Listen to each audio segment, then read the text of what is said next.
Hello, ಎಲ್ರಿಗೂ ನಮಸ್ಕಾರ. Welcome back to Sunikshita YouTube channel.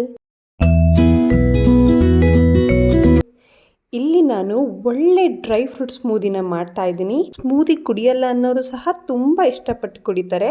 ಇನ್ನೇನು ಬೇಸಿಗೆ ಶುರುವಾಗ್ತಾ ಇದೆ. ಇನ್ನು ಊಟಗಳು ಕಡಿಮೆ ಆಗಿ ಜ್ಯೂಸು ಮತ್ತು ಸ್ಮೂದಿಗಳು ಅಥವಾ ಸೂಪ್ಗಳು ಜಾಸ್ತಿ ಕುಡಿಯೋದಕ್ಕೆ ಶುರು ಮಾಡ್ತೀವಲ್ವಾ. ಅದಕ್ಕೋಸ್ಕರ ಇವತ್ತು ಒಂದು ಒಳ್ಳೆ ರೆಸಿಪಿ, ಇದು ಹೆಲ್ದಿ ಕೂಡ, ತುಂಬ ಟೇಸ್ಟಿಯಾಗಿಯೂ ಕೂಡ ಇರುತ್ತೆ. ಹೇಗೆ ಮಾಡೋದು ನೋಡೋಣ ಬನ್ನಿ. ಫಸ್ಟ್ ನಾನೊಂದು ಬೌಲ್ಗೆ ದ್ರಾಕ್ಷಿ, ಗೋಡಂಬಿ, ಪಿಸ್ತಾ, ಖರ್ಜೂರ ಹಾಗೆ ಸೂರ್ಯಕಾಂತಿ ಬೀಜ ಇಷ್ಟನ್ನು ಹಾಕ್ಕೊಂಡಿದ್ದೀನಿ. ಹಾಕಿ ಇವಾಗ ನೀರು ಹಾಕ್ತಾಯಿದ್ದೀನಿ. ಇದನ್ನು ನಾನು ಓವರ್ ನೈಟ್ ಸೋಕ್ ಮಾಡ್ತೀನಿ, ಅಂದರೆ ಇಡೀ ರಾತ್ರಿ ನೆನೆಸಿಡ್ತೀನಿ. ಇದಕ್ಕೆ ನೀವು ಬೇಕಾದರೆ ಇನ್ನೂ ತುಂಬ ಡ್ರೈ ಫ್ರೂಟ್ಸ್ ಎಲ್ಲ ಹಾಕೋಬೋದು. ವಾಲ್ನಟ್, ಅಂಜೂರ ಅಥವಾ ಇನ್ನೂ ಬೇರೆ ಬೇರೆ ಸೀಡ್ಸ್ ಕೂಡ ನೀವು ಹಾಕೋಬೋದು.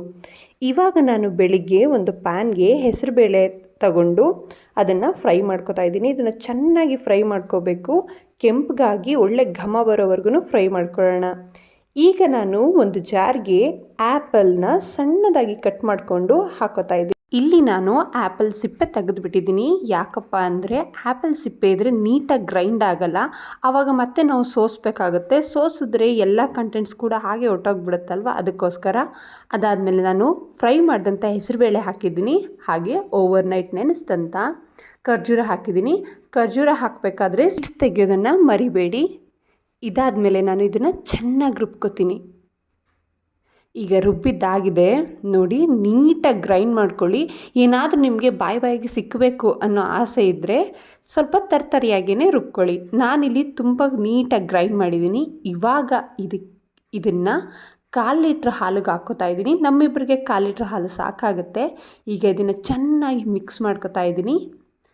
ಚೆನ್ನಾಗಿ ಮಿಕ್ಸ್ ಮಾಡಬೇಕು. ಇದು ತುಂಬ ಹೆಲ್ದಿ ಕೂಡ. ಇದಾದಮೇಲೆ ನಾನು ಕಲ್ಸಕ್ಕರೆನ ಆ್ಯಡ್ ಮಾಡ್ತಾಯಿದ್ದೀನಿ. ನೀವು ಶುಗರ್ನ ಆ್ಯಡ್ ಮಾಡ್ಬೋದು, ಬಟ್ ಶುಗರ್ನ ಅವಾಯ್ಡ್ ಮಾಡಿ ಆದಷ್ಟು. ಬೇಕಿದ್ರೆ ಬೆಲ್ಲನೂ ಹಾಕೋಬೋದು. ನಾವು ಕಲ್ಸಕ್ಕರೆನ ಇಷ್ಟಪಡ್ತೀವಿ, ಆದ್ದರಿಂದ ನಾನು ಕಲ್ಸಕ್ಕರೆನೇ ಹಾಕಿದ್ದೀನಿ. ಕಲ್ಸಕ್ಕರೆ ದೇಹಕ್ಕೆ ತಂಪು ಕೂಡ. ಇವಾಗ ಸರ್ವಿಂಗ್ ಟೈಮ್. ಆಗಿರೋ ನಮ್ಮ ಸ್ಮೂದಿನ ಇವಾಗ ಸರ್ವ್ ಮಾಡೋಣ. ಸ್ಮೂದಿ ಮೇಲೆ ಗಾರ್ನಿಷ್ಗೋಸ್ಕರ ನಾನು ಸಣ್ಣದಾಗಿ ಕಟ್ ಮಾಡಿರೋಂಥ ಬಾದಾಮಿ ಹಾಕೋತಾ ಇದ್ದೀನಿ. ನೀವು ಪಿಸ್ತಾ, ಗೋಡಂಬಿ ಕೂಡ ಹಾಕೋಬೋದು. ಇವಾಗ ಟೇಸ್ಟ್ ಹೇಗಿದೆ ಕೇಳೋಣ ಬನ್ನಿ. ನಾನು ಮೊದಲೇ ಹೇಳಿದಾಗೆ ಇದು ತುಂಬ ಚೆನ್ನಾಗಿರುತ್ತೆ. ಡ್ರೈ ಫ್ರೂಟ್ಸ್ ತಿನ್ನಲ್ಲ ಅನ್ನೋ ಮಕ್ಕಳು ಕೂಡ ತುಂಬ ಇಷ್ಟಪಟ್ಟು ಕುಡಿತಾರೆ. ಇದೇ ರೀತಿ ಹೆಲ್ದಿ ಆ್ಯಂಡ್ ಈಸಿ ರೆಸಿಪಿಗೋಸ್ಕರ ನನ್ನ ಚಾನಲ್ನ ಸಬ್ಸ್ಕ್ರೈಬ್ ಮಾಡ್ಕೊಳ್ಳಿ. ಇಲ್ಲಿವರೆಗೂ ನೋಡಿದ್ದಕ್ಕೆ